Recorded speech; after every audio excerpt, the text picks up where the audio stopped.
Breaking news, guys. We only have 100 places left in our prisons in the United Kingdom. This is just been released. It's from the Prison Commission or something. And we literally, guys, you really couldn't make this up. How many people have just been sent to prison for Facebook posts? We're having to let out violent criminals now to let in Facebook offenders. Guys, when George Orwell wrote his book, sorry,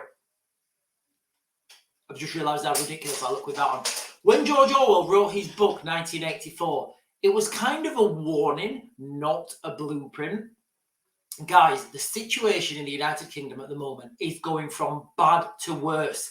I was going to talk about Keir Starmer's speech, but it was just so bad. I think my internal morale compass I couldn't do it because everybody's jumping all over it. And now this news has just come out that we only have 100 spaces left in our prisons. Guys, 100 spaces is nothing. So literally right now, if you're a criminal, it makes more sense now to commit more crimes, overflow the system, because if you commit more crimes now, you will do less time. So the old, if you can't do if you can't do the time, don't do the crime. The reality of the situation is now do more crime, do less time, because the prison service is buckling under the pressure of all the people that have been put in prison. Guys, this is absolutely wild. And my advice to you right now, if you're in the United Kingdom, it's simple. Get out. That's my advice to you guys. Get out of the United Kingdom if you have the means, if you have the capacity, if you are 50-50 about it. Make this that 51% where you want to go out. Now, I understand not everybody has the means. People have got kids at school that they don't want to take them out. A lot of people are financially tied, to they're financially tied to a geographical location in the United Kingdom, and it's just not for everybody. I've been lucky in the sense that I've always had jobs in fact, I've never had a job where I work local to where I live. I've always worked overseas. I've been doing these. We've been working on these channels, which I can do anywhere. And the reality is, we're actually looking at property now in Kiev, well, in Borispol, which is just to the east of Kiev. And the stark reality is I've never been as close to leaving the United Kingdom as I am right now. If it wasn't for, if we didn't have kids at school, we would be gone in a heartbeat. I don't know how much more we can take before we have to leave. Because these freedoms, these draconian measures that are put in, it's just driving people more. It's just giving people more and more and more anxiety. And I know what people are going to say. Ukraine's in a war. They get bombed every night. Yes, they do. And I would rather have that than what I have right now in the United Kingdom. The erosion of these freedoms, guys, once you take away these freedoms, you don't get them back. You have to push, you have to drive, and you have to claw them back. It's come out recently that I think Manchester police are not going to be attending Manchester Pride March or something next year. What you've got at the moment is, push, mass outrage, and then people step back a little bit. Then they push a little bit further, and then they push, mass outrage, then they come back, then they dial it back, then they push forwards a little bit. Things really are getting, it seems every day in the United Kingdom, there's more anxiety, more despair, more homelessness, more crime, more stabbings, more people going to jail. Only in, and if it wasn't for platforms, online platforms, we wouldn't know about this because the mainstream media doesn't report on it. And if you think the government don't control mainstream media, go and look at Zuckerberg's recent comments. I think Zuckerberg's starting to have an awakening and think, you know what, I did a lot of bad stuff. It's come out that Zuckerberg was suppressing information over the last couple of years under the Biden administration. And he's come out openly and he said, if I was to have my time again doing this, I wouldn't have done it. So It's there. The information's out for everybody to see. Remember what I always say, guys. Nothing's hidden anymore. Nothing, you can't hide anything. All you have to do is look. So let me ask you this real quick. If Zuckerberg has come out, Facebook Zuckerberg, I think he does Instagram as well. If Facebook have come out and they've said, you know what, we did suppress information. That's what he said. That's not me saying it. This is not conspiracy. Although if you'd have said this a couple of years ago, you would have been a conspiracy theorist. But, Zuckerberg's come out now and he said, yes, we did suppress some information. Go, I'll put the link into this description. If he's coming out and saying that now, do we think government agencies are still suppressing media and telling media how to report on things? Of course. Well, I'll let you guys decide, but this is part of this. This is what's driving this whole anxiety movement in the United Kingdom at the moment. We are literally, seeing what, we're looking at mainstream media and they're telling us one thing, and then we're looking at 10, 15, 20 different recordings on X, on whatever, of the same incident, and we're seeing and we're thinking, right, okay, that is blatantly not what's happening. And this is what's fueling people. I was speaking to my dad earlier, and we had to go and move a bed. That's why I wasn't going to do a video today. But, I was speaking to my dad, and my dad, he couldn't care less, about, he doesn't vote. He doesn't care who's in power. He has a broad ranging opinion that they are all as bad as each other. I'm not going to use his language, but, you know the type of guy. But even he came up to me and he said to me, he said, Sean, what do you think of this Keir? Well, Sean, what do I think of this Keir Starmer speech? And I said, Dad, you know what? We are heading down, and I went into him with the whole draconian. I started talking to him about Marxist ideology, and he's like, right, I don't know what that means, but just tell me what's happening. And I said, Dad, nothing good is happening. So, my dad's looking at now, he's thinking about renting his house out and buying a caravan and just traveling Europe for a bit. But, that is my advice to anybody with the means now. Get out of the United Kingdom. It's not a place to be right now. Can you imagine, guys, when, once this fuel tax kicks in, I'm speculating there's going to be a fuel tax. There's always a fuel tax. It's an easy win. You can put a fuel tax up and you can say, oh, we need to hit our net zero mark. We need to hit our net zero. If we put the tax on fuel, less people are going to be on the roads. It's going to be less pollution.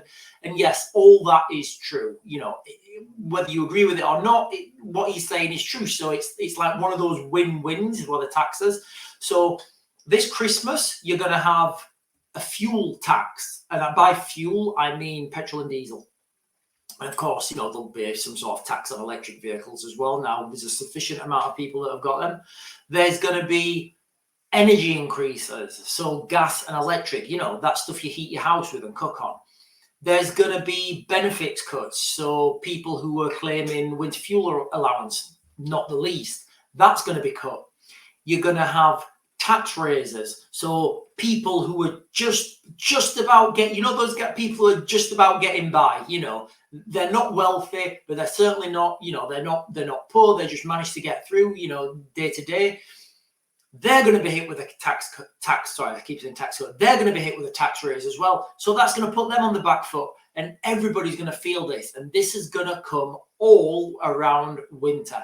And guys, the last 2 years, we really were saved by having relatively mild winters.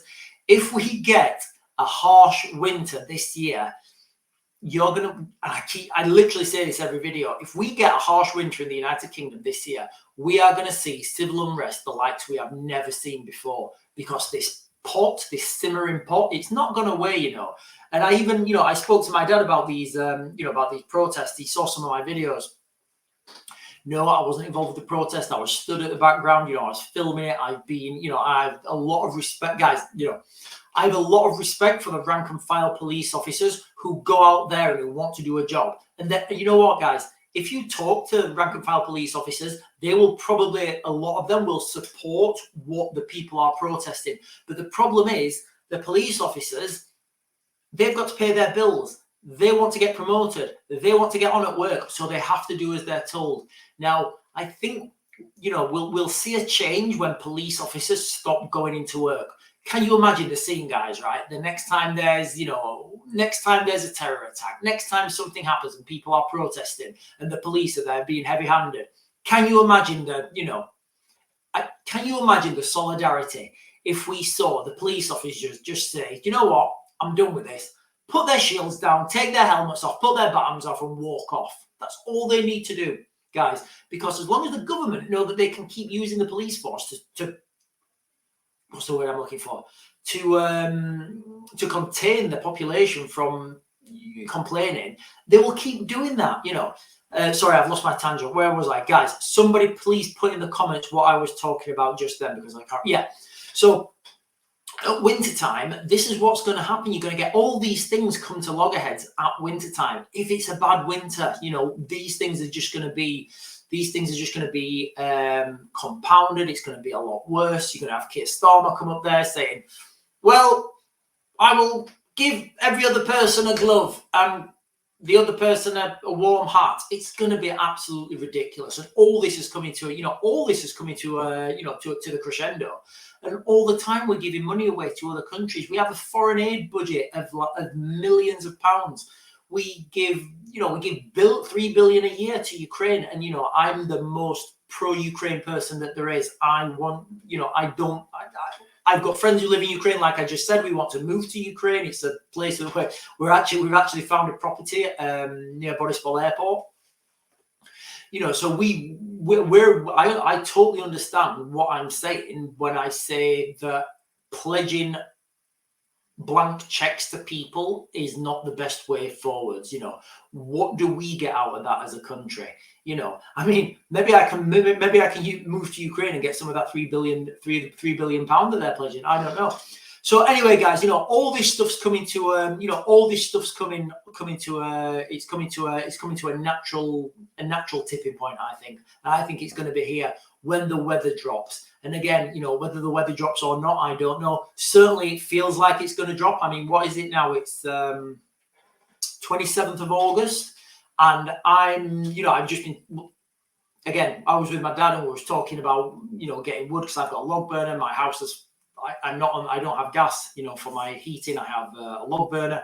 Log burner does the back boiler. The back boiler does the radiators, you know, so I have to, you know, in the wintertime, I have to have a good supply of wood. Now, normally, I will start collecting wood round about the end of September. And I'll have my first fire on the 1st of November.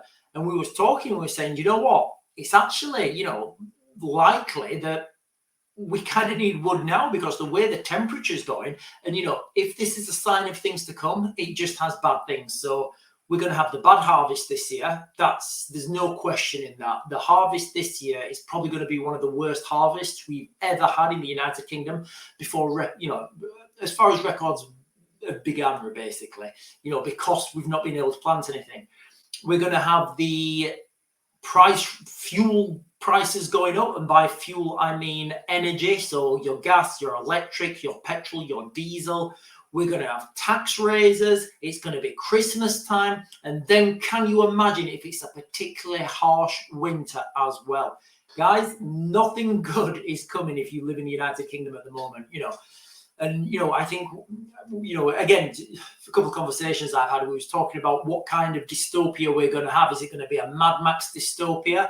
Is it going to be altered carbon dystopia? Or is it going to be like an Orwellian 1984 dystopia where we're all just pretending everything's fine because if we pretend it's not fine, we get sent to prison. And then the people who are doing violent crime, they get set out and they're doing all their violent crime stuff, and everybody's trying not to look at them and not comment on what they're doing, because if you do comment on what they're doing, you get sent to prison. But it's okay for them to go around doing the violent crime because there's no room in prison. And breathe, Sean. Anyway, guys, I'm going to mag to grid. You know, I am going to do another video straight away. I'm going to do Keir Starmer's speech. I'm down here anyway, so why not? I'll give you an update on Ukraine, because Ukraine took another blasting last night. A lot more rockets hit Ukraine, targeting the energy system, targeting the energy grid. This is what you would do before the cold weather sets in, so people freeze. You know, and again, I am consciously considering moving out to Ukraine, even with all the rocket attacks. Oh, hang on, guys, there's a spider. even with the rocket attacks every night, guys, I am consciously, looking at the risks and thinking, you know what, taking our kids out of school, moving to another country, starting a life there, is that better than living in the United Kingdom? And guys, this is a genuine question and of course, I'll be bringing you guys with me. You guys can see the whole trip, the whole journey, the whole fiasco, and see what life's like in Ukraine. Because I can guarantee you this, guys: Ukraine, Kiev Christmas markets in Ukraine are absolutely beautiful. You've got the traditional stalls, you've got snow, you've got people. You don't get that feeling when you're in Kiev at nighttime. Apart from the bombs coming, you don't get that feeling of fear. There's no gangs of there's no marauding gangs of youths, walking around committing crime. There's no there's no knife crime. There's none of there's none of the problems that we have in the United Kingdom. Yes, of course they have problems of their own. But one of the things that I found, I always tell people. I always give them this example. They say, "What's it like in Kiev?" I say, "Well, you can go. You can walk around Kiev at 2:00 in the morning, and you can go into, you can go into a beer garden, for example, at 2:00 in the morning, and there's people just having their dinner. You can go to an open air theatre at that time. And people are, there's not this culture of getting drunk and fighting and violence, and you don't have that, that feeling of fear you do when you're on the streets in the United Kingdom. So these are the conscious, things we as a family, we need to weigh up, and we need to decide what's what and make a realistic decision. Are we done? Are we leaving the United Kingdom? And are we going to move out? We probably wouldn't sell up. We'd probably just, guys, that's not interesting. You don't need to know that. I'm just waffling. Right, guys, I'm going to do another video on Keir Starmer. I'm going to max a grid, and I'll see you guys later.